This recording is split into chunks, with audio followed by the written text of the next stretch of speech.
किसान भाइयों नमस्कार। मैं डॉक्टर एस.के. पांडे, अध्यक्ष ICAR गन्ना प्रजनन संस्थान क्षेत्रीय केंद्र करनाल,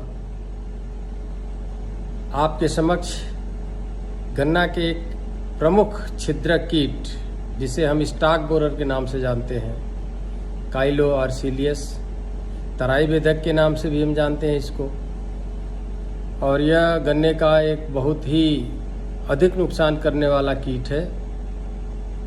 इस कीट का प्रकोप गन्ना के जमाव से ही शुरू हो जाता है और फसल के पकने की अवस्था तक समय समय पर होते ही रहता है।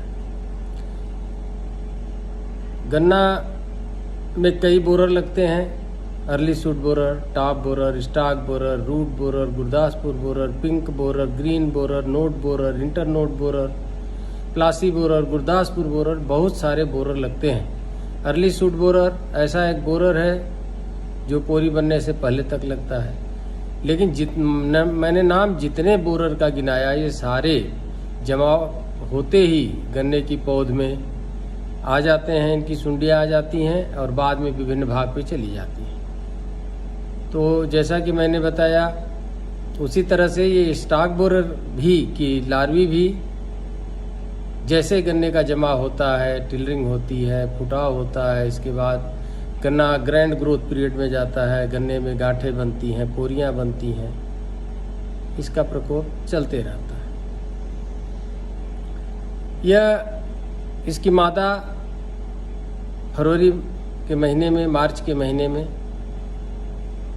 गन्ने की पत्तियों पे समूह में अंडे दे देती है और 7-8 दिन तक, 10 दिन तक अंडे उसी तरह रहते हैं। इसके बाद उसमें से फूटते हैं। फूटने के बाद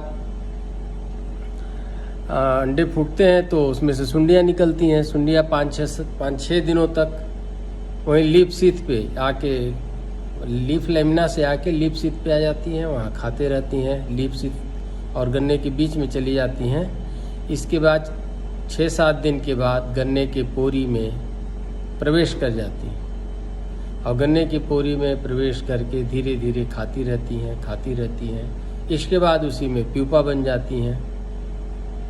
प्यूपा बनने के बाद इस तरह से इनकी कई पीढ़ियां पाई जाती हैं।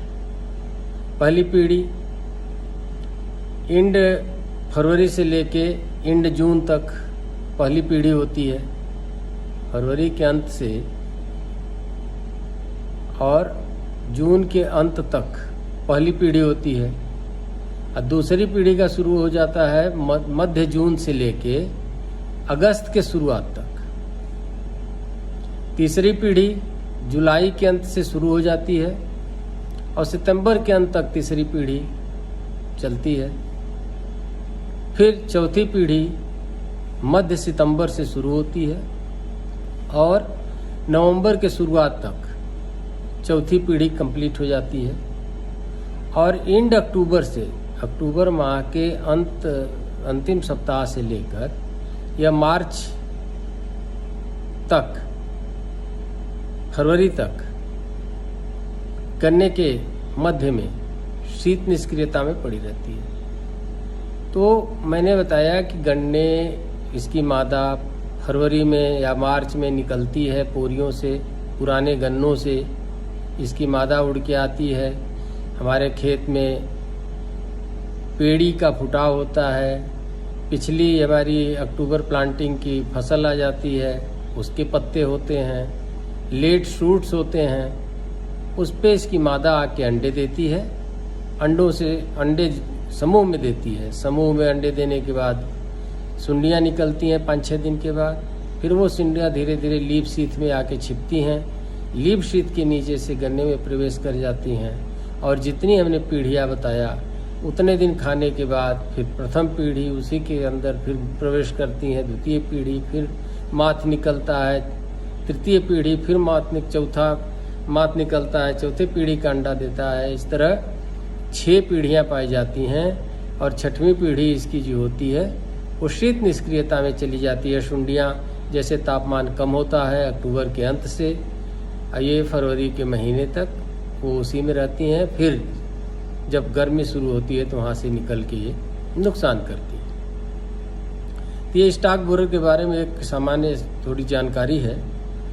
और पोरी बनने से पहले इसका सिम्टम क्या है कि अंकुरण के समय ही खेत में आ जाती है और बीज का डेड हर्ट बनाती है। गन्ने की गोफ बीच वाली सूख जाती है, खींचने पे आसानी से आ जाती है और इसके प्रकोप से गन्ने सूख जाते हैं। गन्ने के जो छोटे छोटे पौधे हैं, शूट्स हैं, वो सूख जाते हैं।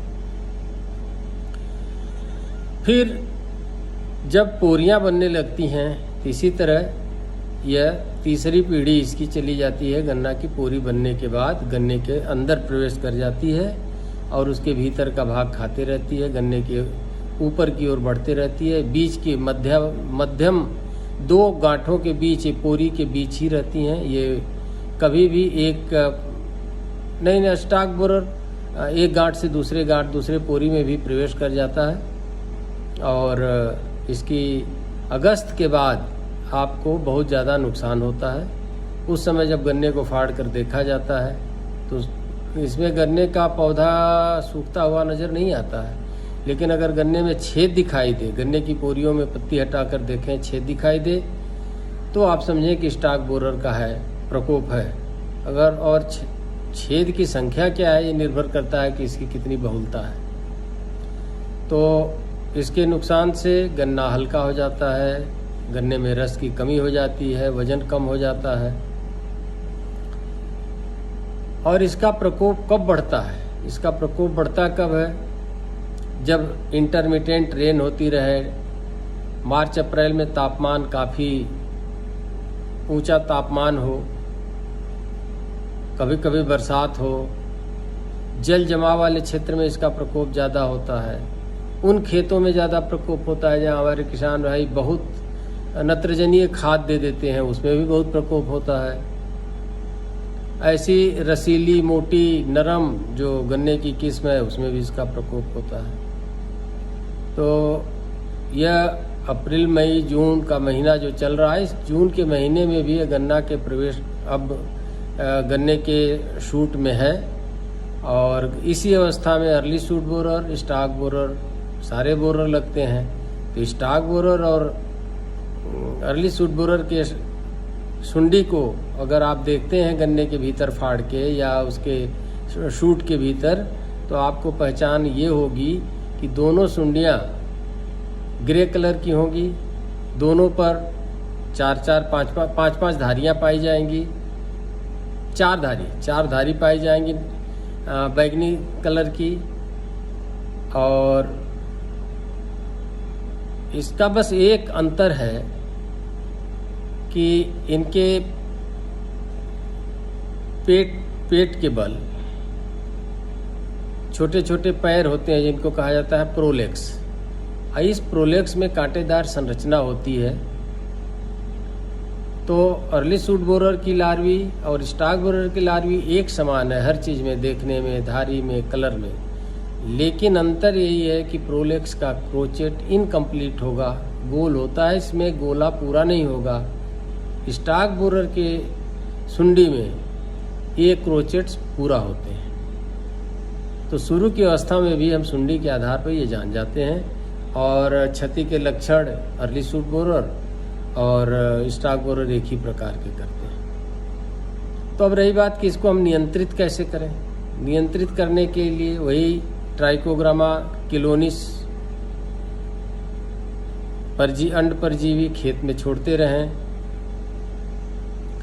नत्रजनीय उर्वरक का कम प्रयोग करें। खेत में ऐसी व्यवस्था करें कि जल जमाव न हो, जल निकास की अच्छी व्यवस्था हो। और सितंबर के महीने में कहा जाता है अगर पत्तियां उतार दी जाएं तो इसकी मादा अंडे नहीं दे पाती है, इसलिए थोड़ा सा इसके बचाव हो जाता है। लेकिन उत्तर भारत में जब सितंबर के महीने में गन्ने की पत्तियां उतारी जाती हैं तो आंखें फूट जाती हैं। तो ये जानकारी है स्टॉक बोरर के बारे में। और स्टॉक बोरर का प्रकोप इस बार अधिक होने की संभावना है क्योंकि मौसम ऐसा रह रहा है, इंटरमिटेंट रेट और टेम्परेचर हाई फिर धीमा, तो ऐसी संभावना है। अगस्त जुलाई के बाद आप अपने गन्ने को फाड़ कर अगर देखते हैं पोरियों को तो पता चलेगा कि इसमें स्टॉक बोरर का प्रकोप है कि नहीं। इसका एक बहुत ही प्रभावशाली और लार्वल पैरासाइट है जिसको कोटेशिया फ्लेविप्स कहते हैं।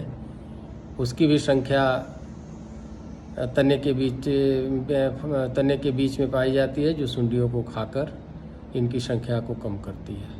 किसी कीटनाशी रसायन का इस पर प्रभाव नहीं होता, इसलिए कोई और जो कीटनाशी रसायन अन्य बोरर छिद्रक कीटों के लिए प्रयुक्त किए जाते हैं उनसे इनका प्रकोप कुछ घटता है। किसान भाई, नई नई जानकारी आपको मैं दे रहा हूँ।